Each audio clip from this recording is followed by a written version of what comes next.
आयुष्मान बाबा की, आयुष्मान बाबा की, आयुष्मान बाबा की,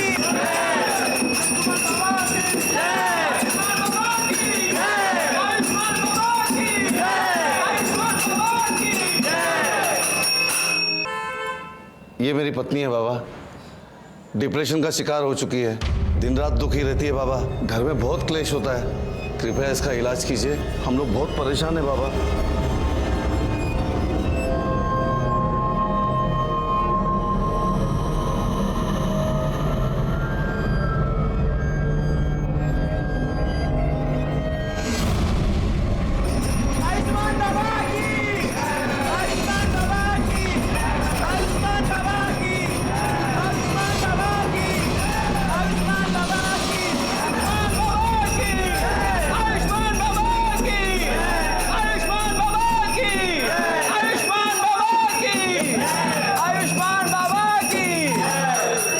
जा, ले जा अपनी पत्नी को घर, शीघ्र ही वह ठीक हो जाएगी। बाबा की जय हो, बाबा की जय हो। आओ भक्तों, बाबा का आशीर्वाद ले लो।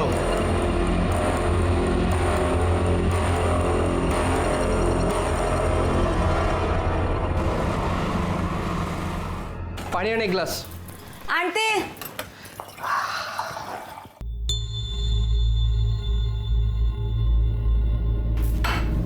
ये ले, घर खर्च के लिए।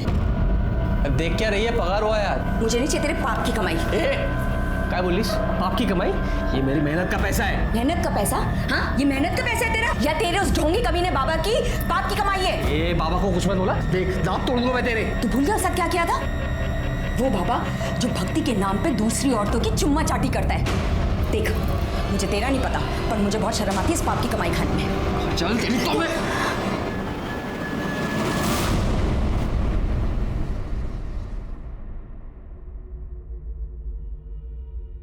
सुनिए, मुझे कुछ पैसे चाहिए थे। देखो साक्षी, तुम्हें अच्छी तरह से पता है मुझे इस तरह के ढोंगी बाबा और उनके चमत्कार पे बिल्कुल विश्वास नहीं है, और ऐसे काम के लिए मैं तुम्हें 1 रुपया भी नहीं दे सकता हूँ। तुम्हें हो या ना हो, पर मुझे है, और ये सब मैं रिया के लिए तो कर रही हूँ ना। देखो साक्षी, मेरी प्यारी रिया को ठीक करने के लिए किसी ढोंगी बाबा की कोई जरूरत नहीं है, और खबरदार तुम इसे किसी के पास लेकर गई ऐसे बाबा के पास।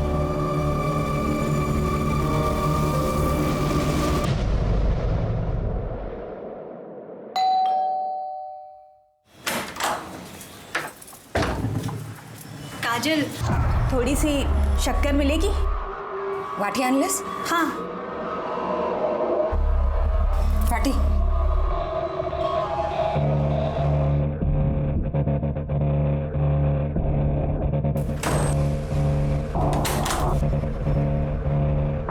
Again. और कुछ भी चाहिए? Thank you.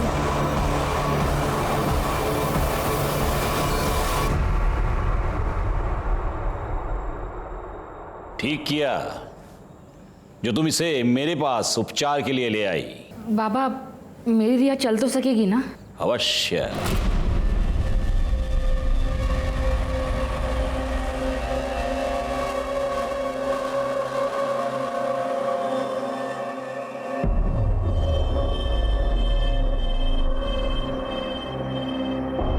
ले, ये तेल है, प्रतिदिन 3 प्रहर इस तेल से तेरी बच्ची के पैरों पर मालिश करना।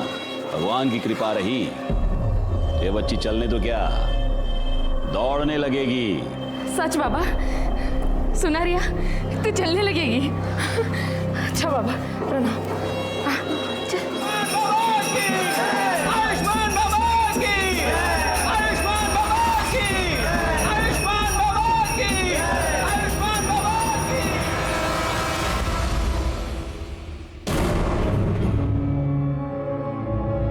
बेटा, बेटा क्या हुआ?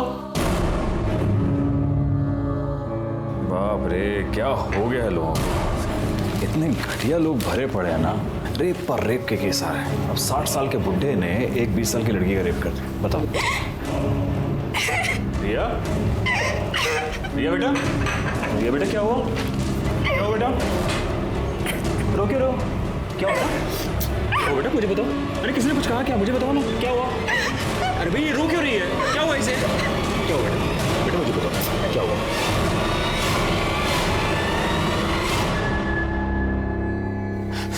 सर देखिए ना सर, मेरी बेटी के साथ क्या हो गया सर? मेरी बेटी के साथ सर रेप हो गया है सर।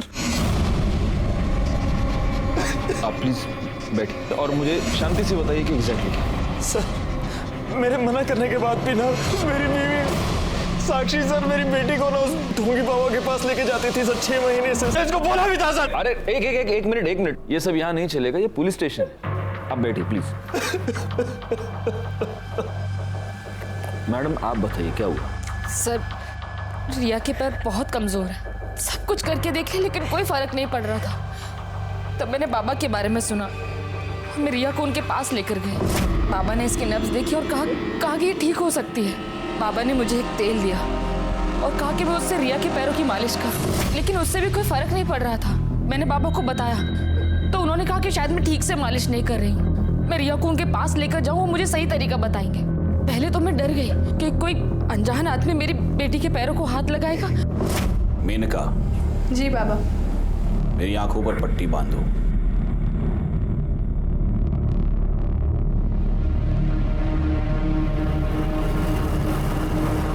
उसके बाद मुझे विश्वास हो गया कि बाबा ढोंगी नहीं है। लेकिन फिर 3 महीने पहले बाबा, वो आज मेरे पास फीस के लिए पैसे नहीं हैं।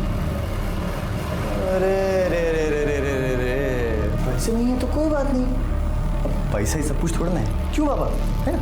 अब पैसा नहीं है तो उसके बदले कुछ और देना पड़ेगा। अलग चीज मतलब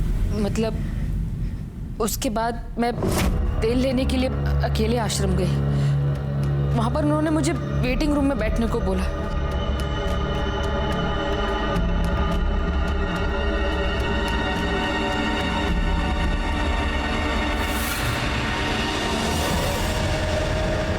कौन था वो आदमी? पता नहीं सर, लेकिन जब होश आया तो देखा कि मेरे कपड़े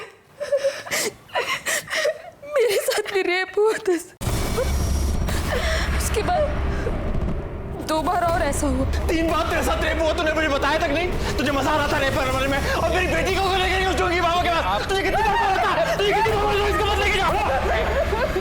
1 मिनट अभी आप बैठेंगे प्लीज, वरना मुझे आपको बाहर निकालना पड़ेगा। रिया में इंप्रूवमेंट दिख रही थी। अगर मैं तुम्हें बताती तो तुम ट्रीटमेंट रुकवा देते, इसलिए मैंने नहीं बताया। लेकिन फिर 4 दिन पहले 13 तारीख को मैं रिया को लेकर आश्रम गई। आर्यमान ने हमें कहा कि हम वेटिंग रूम में वेट करें, बाबा बाहर गए। उनके शिष्य ने हमें एक शरबत पिलाया, इसे पी के हम दोनों बेहोश हो गए। लेकिन बेहोश होने से पहले मुझे याद, आर्यमान मुस्कुरा रहा था।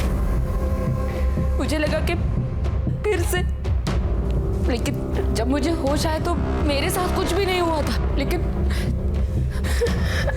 रिया वहां से गायब थी।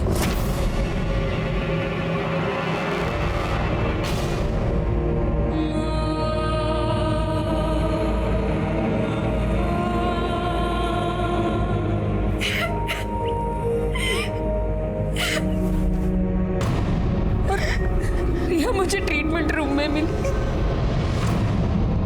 मैंने आर्यमन से पूछा कि उसने ऐसा क्यों किया, तो उसने कहा कि उसने तो रिया को हाथ तक नहीं लगाया। लेकिन मैं जानती हूँ सर कि आर्यमन ने मेरे रिया के साथ रेप।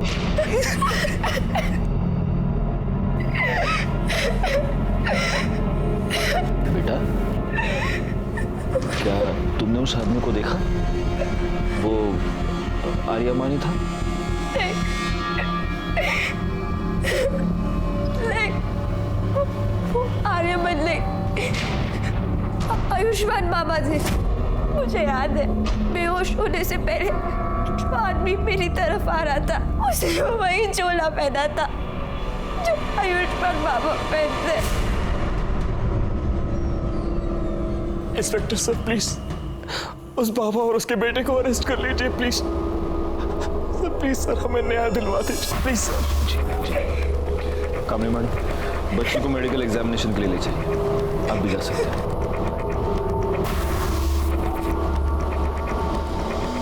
बैकवर्ड, हम चल के इस आयुष्मान बाबा से मिलते हैं।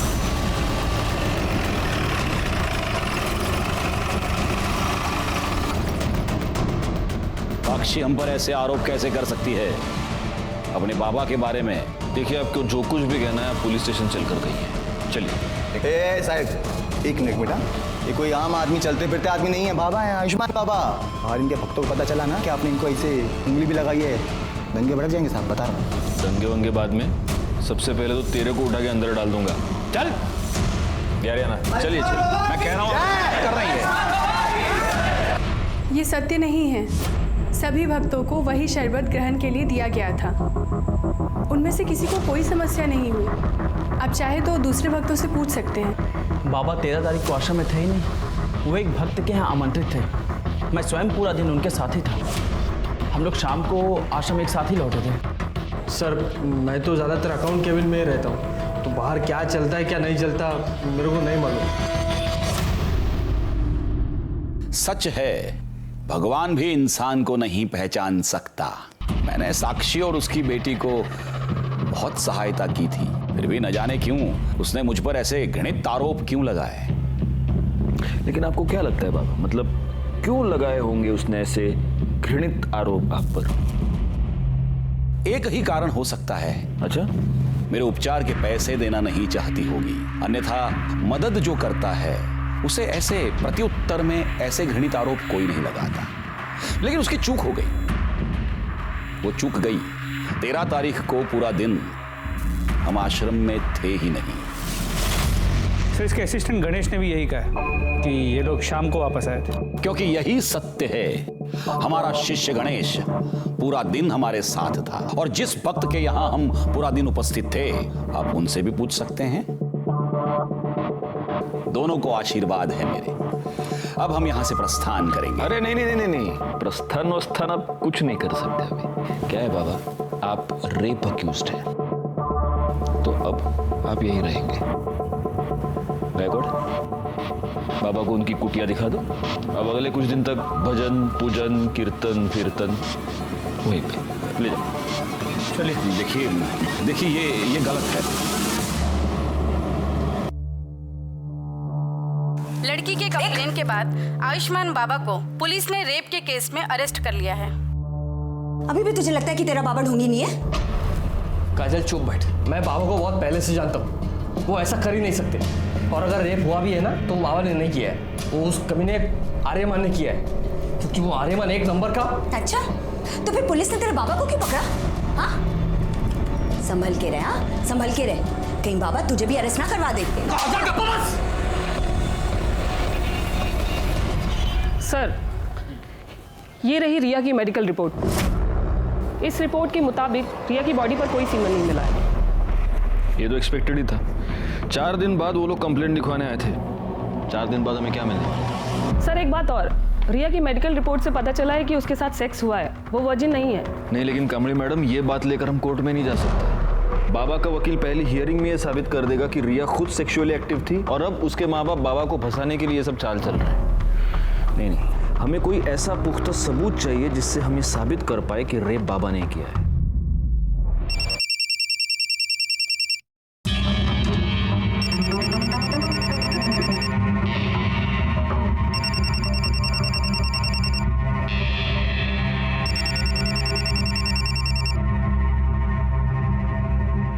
हेलो, तेरी हिम्मत कैसे हुई बाबा के खिलाफ कंप्लेंट लिखवाने की? भूल गई बाबा कौन है? या तो कंप्लेंट वापस ले, वरना हम तुझे और तेरी बेटी को छोड़ेंगे नहीं। नहीं, मेरी बेटी को कुछ मत करना। वो कौन है? कौन है? कौन है? कौन बोल रहा है? हिम्मत है तो सामने आके बात कर। अरे फोन पे क्या धमकी दे रहा है? आ सामने। हेलो हेलो, काट दिया। जो भी ऐसे छोड़ूंगा। कहाँ जा रहे हो? अरे पुलिस को इन्फॉर्म करने जा रहा। नहीं, उसने धमकी दी है। साक्षी, तुम अब भी नहीं समझ रही हो, हमें पुलिस को इन्फॉर्म करना पड़ेगा। ये सब बंद होना चाहिए। नहीं, आप मेरी बात सुनिए ना। साक्षी प्लीज, देखिए मेरी बात सुनिए प्लीज साक्षी।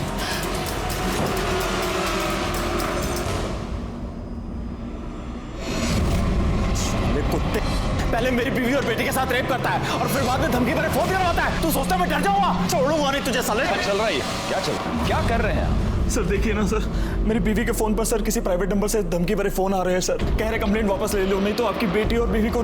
सर कुछ कीजिए सर। एक मिनट बैकवर्ड, ये नंबर नोट कर लो और ये नंबर ट्रेस करो, पता करो ये नंबर किसका है, कहाँ से आया। आप प्लीज इनके साथ चलिए प्लीज। हाय चला कामाला लागा, चला।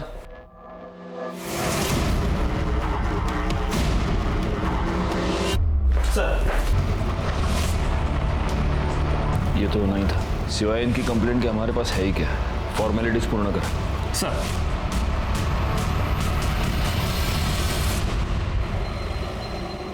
रिया, भाई साहब आपने रिया को कहीं देखा क्या? नहीं। रिया को कहीं देखा क्या? नहीं। वॉचमैन भैया, रिया को कहीं देखा क्या? साक्षी क्या हुआ? भाभी वो रिया ना नीचे वॉक करने के लिए आई थी। मैंने पूरा कंपाउंड देख लिया, कहीं मिल नहीं रही है। अरे इधर ही किधर होगी ना। क्या हुआ साक्षी, इतना घबराई हो क्यों? रिया कहीं मिल नहीं रही है प्रेमी। उसने उसे किडनैप कर लिया। उसने कहा था कि वो हम लोगों को नहीं छोड़ेगा। और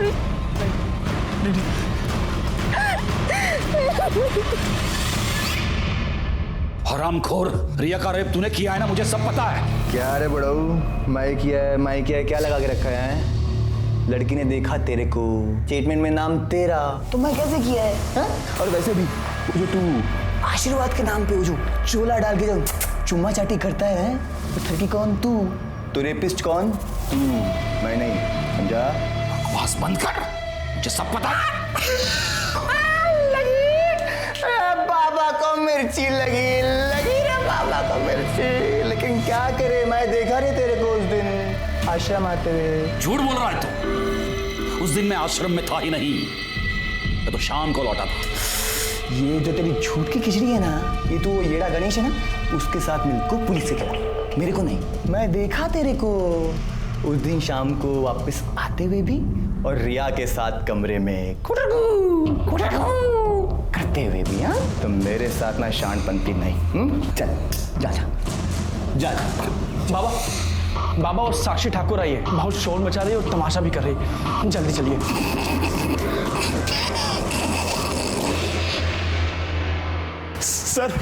सर हमारी बेटी रिया गायब हो गई है सर। उसे बचा लीजिए सर, उन्हीं लोगों ने सर किया है ये सब। लेकिन कब से गायब है वो? सर वो शाम को 5 बजे रोज की तरह नीचे वॉक करने गई थी। अपना फोन भी घर पर भूल गई। जब 6 बजे तक घर नहीं आया तो मैं नीचे दिखने के लिए गई। पूरी बिल्डिंग, पूरा कंपाउंड, सब जगह दिख लिया, लेकिन रिया कहीं नहीं मिली। सर उस बाबा ने ये किडनैप किया है सर। सर मेरी बेटी को बचा लीजिए सर। देखिए आप निश्चिंत रहिए, हम जरूर रिया को ढूंढ निकालेंगे।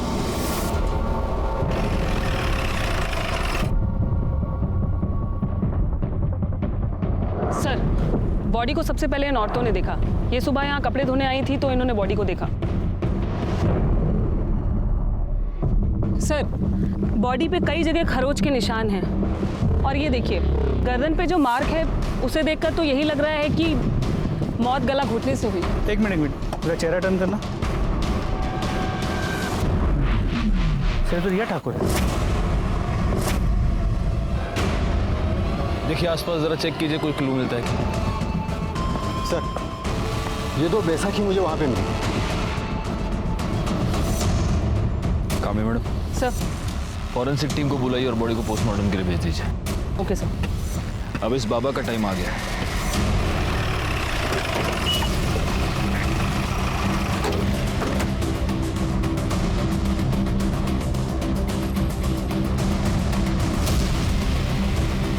या तो ताला लगा हुआ। सुनिए, ये इस आश्रम को ताला क्यों लगा हुआ है? पता नहीं साहब, हम तो जब सुबह दुकान पे आए तो देखा कि ताला लगा है। बैकवर्ड, एक काम करो, ये बाबा, उसका बेटा, इस आश्रम के लैंडलाइन नंबर्स सब फोन टैप करो और ये पता करो कि इस बाबा की और कहाँ प्रॉपर्टी, और जरा इस बाबा के भी डिटेल्स निकालो। ये ओरिजिनली कौन है, कहाँ से आया है, और ये सारी डिटेल्स मुझे जल्द से जल्द चाहिए।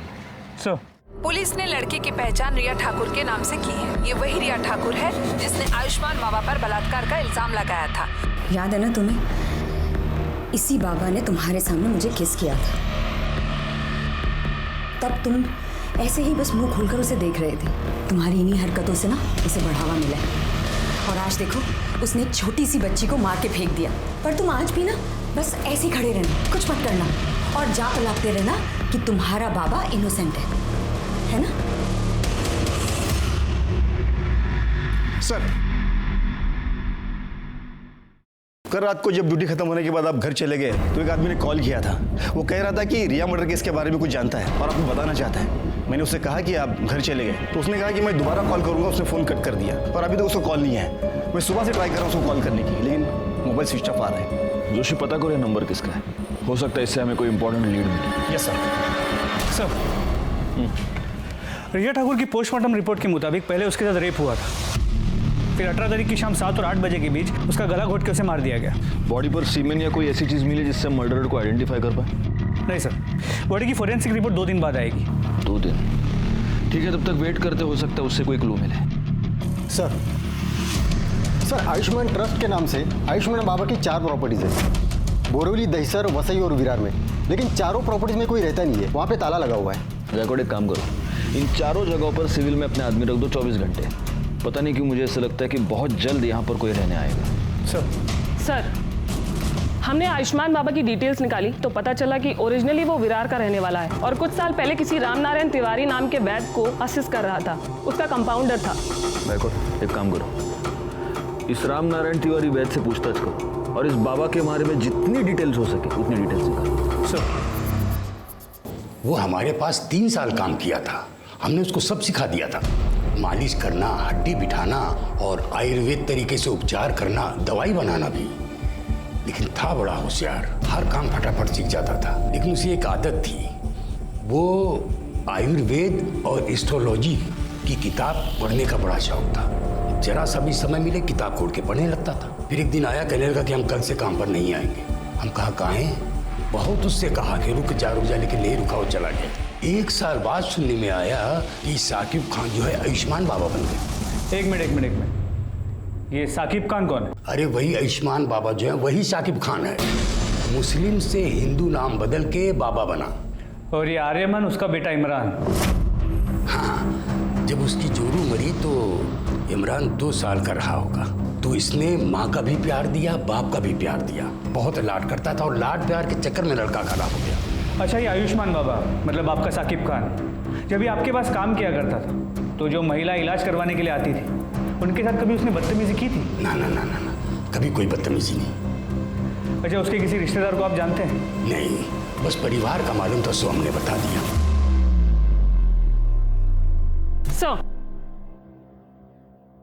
साक्षी ठाकुर को जिस प्राइवेट नंबर से थर्ड कॉल आ रहे हैं वो पिछले 24 घंटे में अलग अलग लोकेशन पर ऑन ऑफ हो रहा है। आपने ट्राई करके देखा? हाँ सर, हमने कई बार ट्राई किया पर हर बार ऑफ बता रहा है। और सर एक बात और, ये नंबर सूरज यादव के नाम पर रजिस्टर्ड है। हमने उसके घर का भी पता किया पर वो एड्रेस भी फेक निकला। आप लगातार ये नंबर ट्राई करते रहिए और उसकी लोकेशन ट्रेस कीजिए। सर, कल रात को जिस नंबर से कॉल आया था वो मोबाइल नंबर किसी निखिल परांजपे के नाम पे रजिस्टर्ड है। निखिल परांजपे? Yes sir. निखिल परांजपे तो आयुष्मान बाबा का अकाउंटेंट है, यानी कि वो हमें कोई इन्फॉर्मेशन देना चाहता है। हम यहाँ बैठे बैठे उसके फोन का वेट नहीं कर सकते। कामड़ी मैडम, एक काम कीजिए, आप फौरन जाके निखिल परांजपे के बारे में पता कीजिए। Yes sir.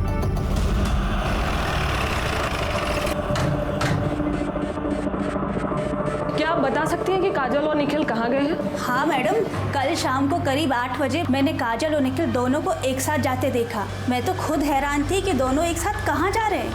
मतलब 24 घंटे लड़ाई झगड़ा करते रहते हैं। किस बात पे? अब ये तो नहीं पता मैडम।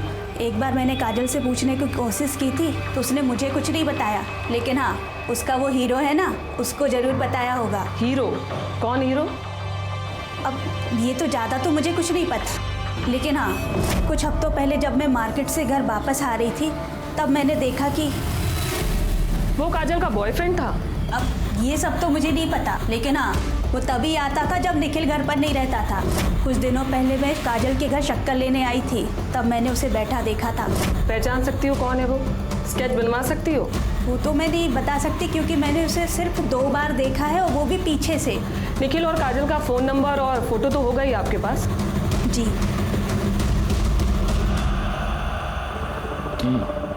मतलब आयुष्मान बाबा सादिक खान है जो फ्रॉड करने के लिए एक हिंदू बाबा बना।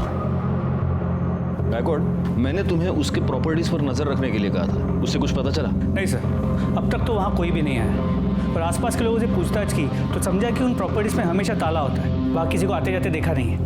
उसके बैंक अकाउंट चेक किए? उसे पैसे की जरूरत तो पड़ती होगी। वहाँ से भी कोई लीड नहीं मिल पाया। जब से बाबा गायब हुआ है अकाउंट्स में ना कोई पैसे डिपॉजिट हुए हैं ना ही विड्रॉ। बड़ी अजीब बात है, एक फ्रॉड बाबा गायब होता है, उसके साथ उसका अकाउंटेंट गायब होता है और साथ में अकाउंटेंट की बीवी भी गायब होती है। अच्छा, अभी कामड़ी मैडम ये बता रही है कि बीवी का किसी के साथ अफेयर चल रहा था। हो सकता है इन दोनों के बीच में बहुत झगड़े थे इसीलिए उसका अफेयर चल रहा था, या फिर उसका अफेयर चल रहा था इसलिए झगड़े थे। कोई और रीजन लगता है?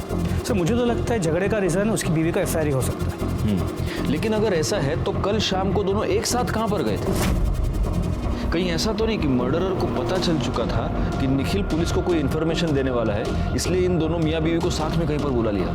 सर मुझे लगता है कि ये निखिल काजल और उसके बॉयफ्रेंड को कन्फ्रंट करना चाहता था, इसलिए उन्हें साथ लेकर गया, मगर काजल और उसके बॉयफ्रेंड ने निखिल को गायब कर दिया और दोनों भाग गए। पॉसिबल, लेकिन फिर भी ये थियरी है गायकवाड़। हम कंफर्म ये नहीं कह सकते कि निखिल अपनी बीवी के अफेयर की वजह से गायब है या फिर बाबा की वजह से। और गायब होकर गया कहाँ? सर, गोरे के जंगल एरिया में एक लाश मिली है।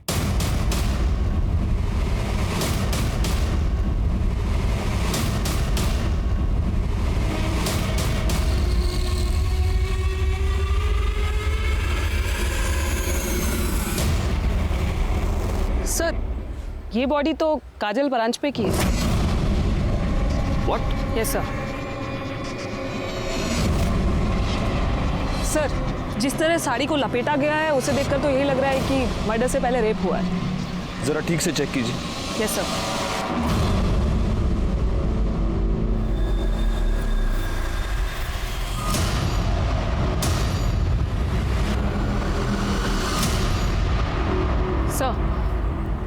सर, ये एक नहीं 2 बॉडीज हैं। क्या? मेरा मतलब है सर, एक बॉडी में 2 डेड बॉडी। क्या बात कर रही हैं आप कामड़ी मैडम?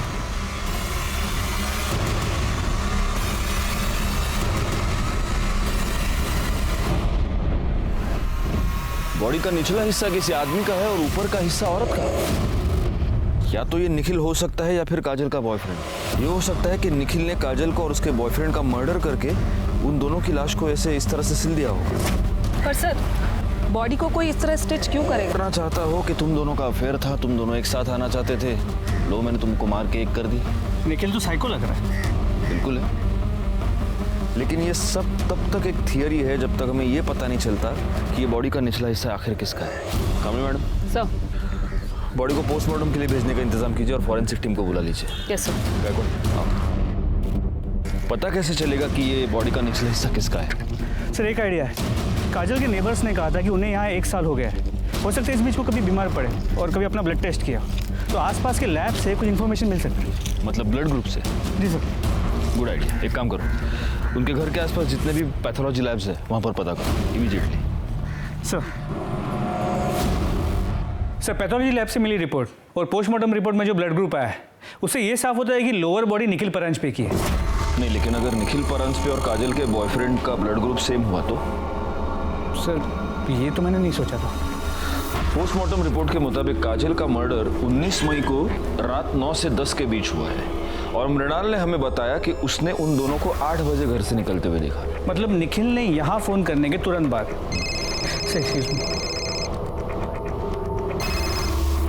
हेलो, ठीक है सर। गोरे के डंपिंग ग्राउंड के पास 2 आधी कटी हुई डेड बॉडीज मिली।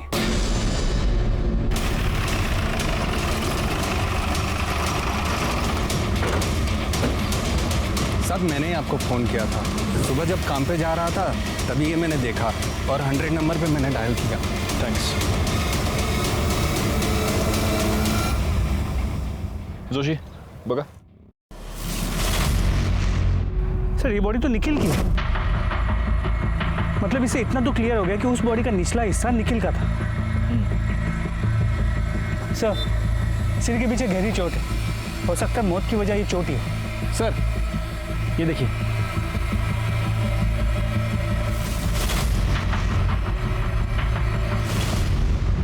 गायकवाड़, अपनी फॉरेंसिक टीम को बुलाओ और उनसे कहना कि इस बार मुझे रिपोर्ट जल्द से जल्द चाहिए। सर।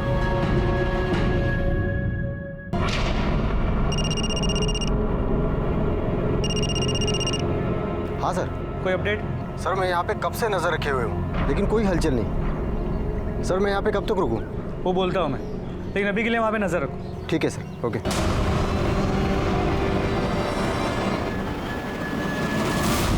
हे शिंदे ना होते सर. गायकवाड, आयुष्मान बाबांनी त्याच्या मुलाबद्दल काय कळलं का? नहीं सर, पण लवकरच समझे. और सर ये निखिल की पोस्टमार्टम रिपोर्ट, इसके मुताबिक उसकी मौत 19 मई की रात 9 और 10 के बीच हुई है और मौत की वजह सर पे रॉड जैसी किसी चीज से वार किया जाना है. इसका मतलब सिर्फ घर से निकलते वक्त ही नहीं बल्कि मर्डर के वक्त भी ये दोनों मियाँ बीवी एक दूसरे के साथ हैं. गायकवाड, एक काम करो, हमें जहाँ पर ये दोनों सिली हुई बॉडीज मिली पता करो कि मर्डर के टाइम पे वहाँ आसपास कितने मोबाइल नंबर एक्टिव थे और उन नंबर्स को बाबा, उसके बेटे और बाकी के असिस्टेंट के नंबर के साथ मैच करके देखो. सर, ये रहे काजल के कॉल रिकॉर्ड्स. इस कॉल रिकॉर्ड के मुताबिक काजल के कॉल्स की ड्यूरेशन 1 से 1.5 मिनट की थी, सिवाय एक नंबर को छोड़ के. खोपोली में एक नंबर है, 3 हफ्ते पहले काजल ने उस पर 20 मिनट तक बात की थी.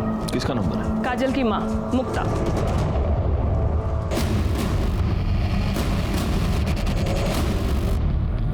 बड़ी अभागन थी मेरी काजल.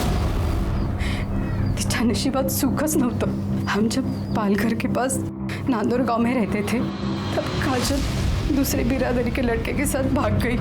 पूरे गांव ने हमें बेदखल कर दिया. हम लोग दर दर भटकने लगे, कभी यहाँ गावात कभी त्या गावात. अभी 1 महीना पहले नवीन को यहाँ काम मिला. 3 हफ्ते पहले आपकी काजल से बात हुई थी? हो सर, 1 महीने पहले की बात है सर. मेरी जानने वाली को मुंबई में काजल बाजार में टकरा गई. उसने मुझे फोन किया, काजल ठीक है, और उसने काजल का नंबर दिया. मैंने सोचा मैं उससे बात नहीं करूंगी,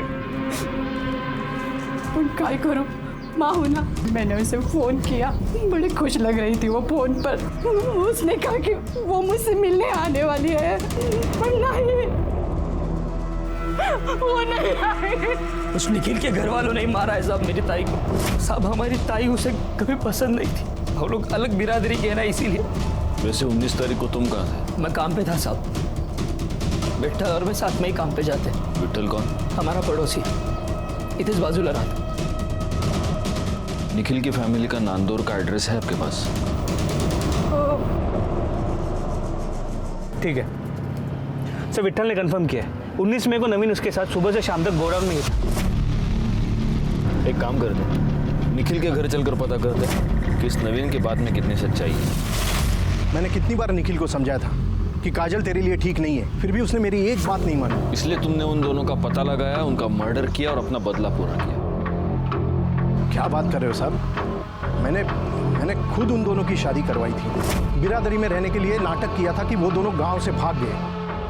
दरअसल मुझे पहले से ही पता था कि वो दोनों मुंबई में कहाँ रहते हैं, क्योंकि वो घर मैंने ही भाड़े पे लेके दिया था उन्हें. हर दूसरे दिन मेरी निखिल से बात होती थी. फिर मैं अपने बेटे और बहू को क्यों मारूंगा? फिर एक बार हम डेड एंड पर आकर पहुंच चुके थे. हालांकि फॉरेंसिक रिपोर्ट से यह पता चला था कि रिया के नाखून में किसी के स्किन फ्रैगमेंट्स पाए गए थे, लेकिन वो स्किन फ्रैगमेंट्स किसके थे ये पता लगाने का कोई भी तरीका हमारे पास नहीं था. दूसरी तरफ हमारी ये थियरी थी कि काजल और निखिल का मर्डर या तो काजल के लवर ने किया है या आयुष्मान बाबा ने. काजल और निखिल के मर्डर स्पॉट पर एक्टिव नंबर्स का हम इंतजार कर रहे थे और हमें इंतजार था सूरज यादव का भी, जिसे ट्रेस करना काफी मुश्किल हो रहा था क्योंकि उसका मोबाइल नंबर लगातार ऑन ऑफ हो रहा था. ऐसे में आयुष्मान बाबा के प्रॉपर्टीज पर नजर रखने का हमारा प्लान कामयाब हो गया जब हमें यह पता चला कि उसकी वसई की प्रॉपर्टी पर कोई आया है.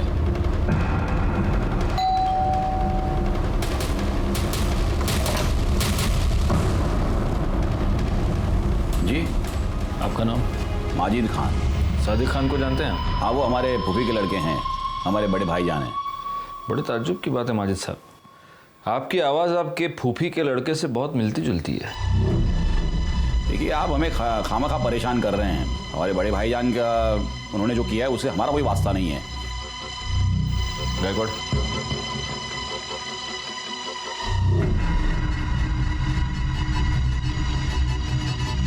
बड़े ताज्जुब की बात है. सिर्फ आवाज ही नहीं, आपके हाथ पर चोट का निशान भी आपके फूफी के लड़के से मिलता जुलता है. सुनिए, मेरी बात सुनिए. आयुष्मान बाबा, अब तेरे आशीर्वाद देने के दिन खत्म हो गए.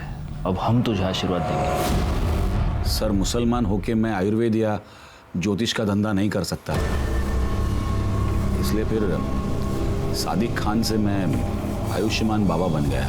सर मुझे बहुत जल्दी फेमस होना था, बहुत जल्दी बहुत सारे पैसे कमाने थे, इसीलिए वो लिप किस वाला आइडिया लगाया। साक्षी और रिया के अलावा और कितनी औरतों का रेप किया है? नहीं सर, मैंने किसी का रेप नहीं किया है सर। ना मैंने ना मेरे बेटे ने सर किसी का बेजा फायदा नहीं उठाया है। मानता हूँ सर कि वो बदजबान है, थोड़ा सा बेकाबू हो गया है, लेकिन सर वो ऐसा कुछ करेगा, किसी को इस तरह नुकसान पहुंचाएगा, ये मैं नहीं मानता। वो बेकाबू हो गया या तूने होने दिया? सर शुरू में मैंने उसे काबू में करने की कोशिश की, लेकिन इसको मशवरा देना सिखाऊं कैसे? आज के बाद अगर मेरे को मशवरा दिया ना जबरन, तो साले पूरी दुनिया को बता देगा मैं कि तू कोई बाबा नहीं है रे, तू मुसलमान है क्या? हाँ चल चल 25,000 लेके। अरे ऐश करने की, अरे चल जा खड़ा हो। लाता। अच्छा ये बता, निखिल के साथ तूने क्या किया? निखिल के साथ? सर उसके साथ मैं क्यों कुछ करूंगा? क्योंकि तुझे ये पता चल चुका था कि रिया मर्डर केस में निखिल हमें कोई इन्फॉर्मेशन देने वाला था। नहीं सर, मुझे इसके बारे में कुछ नहीं पता है, बल्कि मैं तो उसे नौकरी पर भी नहीं रखने वाला था जिस दिन से मैंने काजल के बारे में सुना है। मतलब सर वो काजल को भगाकर शादी करके मेरे पास आया था मुंबई। काजल को मेरे पास इसलिए लाया था कि ताकि मैं उसको आशीर्वाद दूं, और फिर मेरे पास नौकरी मांगने लगा, और उस वक्त मेरे पास एक अकाउंटेंट की जॉब खाली थी, तो मैंने कहा था उसे कि मैं उसे नौकरी दूंगा। तो ठीक है, कल से तुम यहां नौकरी पे आ जाना।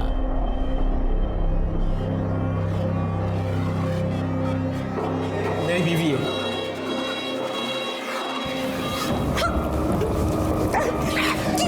आर्यमन, ये क्या बदतमीजी है? ये क्या कर रहे हो तुम? क्यों चिल्ला रहा है? आशीर्वाद तो दिया है जैसे तू देता है। निखिल, रिया और काजल तीनों का मर्डर हुआ है। बता इसमें से कौन सा खून तूने किया, कौन सा तेरे बेटे ने किया, या दोनों ने मिलके किए तीनों खून?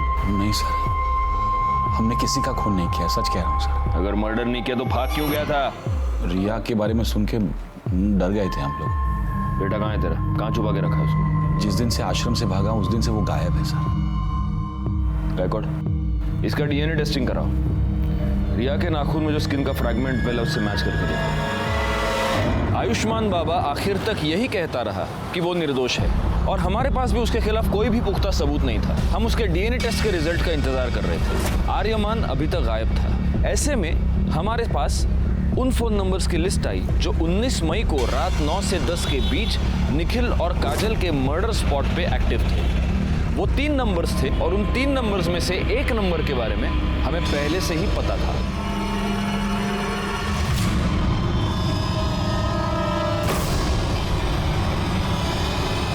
ताई की वजह से हमने बहुत दुख देखे थे सब।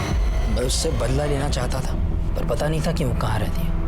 फिर पता चला कि आई को उसका फोन नंबर मिला। तो तू पहली बार में ही कामयाब हो गया। तूने काजल को फोन करके गोराई बुलाया और वहां पे तूने उसको मार दिया। नहीं साहब, पहले मैं उसके घर गया था उसको मारने के लिए, लेकिन तब उसकी पड़ोसी ने मुझे देख लिया। दूसरी बार अखबार वाला पैसे लेने आया था। तो वो तू था जिसको मृणाल ने देखा था? मैंने सोचा कि ताई को किसी ऐसी जगह ले जाके मारना होगा जहाँ मुझे कोई देख नहीं पाए। हाँ बोलो नवीन। वो कुछ काम से मैं मुंबई आया था, तो आपसे कुछ जरूरी बात करनी है, मिलना था। अरे पर ताई, मैं वो सब आपको मिलके बताता हूँ। आप एक काम कीजिए, आप मुझे गुराई के पास आके मिलिए। अच्छा ठीक है, मैं आती है। क्या हो गया, यहाँ क्यों बुलाया? घर आ जाता ना। छोड़ूंगा नहीं। छोड़ उसे। देखा, मैंने तुझे कहा था इस तरह सुनसान जगह पे बुला, जरूर कुछ गड़बड़ है। सब उसके बाद मैं घर जाके विट्ठल को मना लिया, ताकि कल को अगर पुलिस पूछे तो उनसे झूठ कहे कि मैं दिन भर उनके साथ था। लेकिन तू अपने मोबाइल को नहीं मना पाया, और तेरी मोबाइल लोकेशन ने तुझे फंसा दिया। निखिल और काजल के मर्डर की चार्जशीट फाइल करो इसके ऊपर। सर इन्फॉर्मेशन मिली थी कि सूरज यादव, जिसने साक्षी को थ्रेटनिंग कॉल किया था, वो एक प्रोस्टिट्यूट के पास रेगुलरली जाता है। सर उसी एरिया में भी सूरज का फ़ोन स्विच ऑन हुआ और उसने एक फ़ोन कॉल किया जिसे हमने रिकॉर्ड कर लिया है। सर सुनिए वो क्या कह रहा है।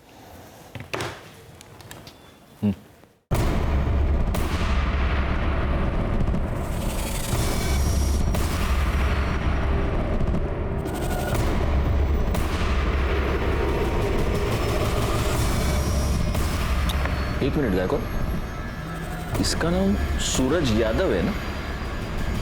तो ये इस तरह से हिंदी क्यों बोल रहा है?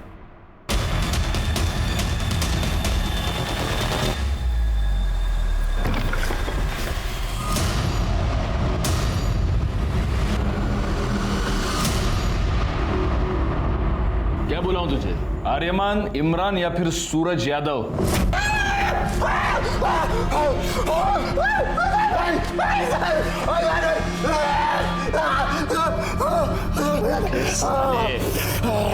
रिया के नाखून में जो स्किन मिला है ना, उससे तेरे बाप का डीएनए 50% मैच होता है। इसका मतलब तेरा पूरा 100% होगा। इसलिए मैं बोल रहा हूँ नाटक मत कर, क्योंकि हम ये आसानी से प्रूव कर सकते हैं कि तूने रिया का मर्डर किया। बोल।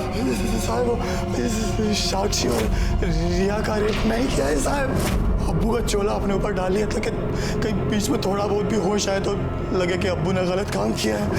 मर्डर क्यों किया रिया का?